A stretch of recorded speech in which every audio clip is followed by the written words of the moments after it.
नीलम हुकूमत भोंडी मजाक मंजर-ए-आम पर नेशनल MNC प्रोग्राम महकमा सेहत अमा कॉन्ट्रैक्ट मुलाजमीन फारग करने की फ़ाइल मुकम्मल। वज़ीर सेहत का हवाई ऐलानात साबित, गरीब मुलाजमीन का नवाला छीनने में PTI आज़ाद कश्मीर में कामयाब।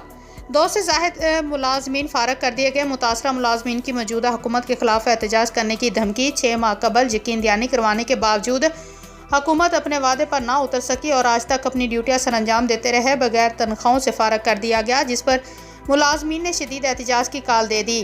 3 दिन के अंदर अंदर अगर हुकूमत अपने वादे पर अमल दरामद ना किया तो आज़ाद कश्मीर में दमादम मस्त कलंदर हो करेंगे। हमारी तनख्वाह 6 माह की दी जाए। मुतासरा मुलाजमीन ने मजीद कहा कि हम एक दिन की तनख्वाह नहीं छोड़ सकते। ड्यूटियाँ दी हैं, किस कानून के तहत हमें फारग किया गया? सुप्रीम कोर्ट आज़ाद कश्मीर का दरवाज़ा खटखटाने पर मजबूर ना करे। लालदीन ख्वाजा, RMH उर्दू न्यूज़, वादी नीलम, आज़ाद कश्मीर।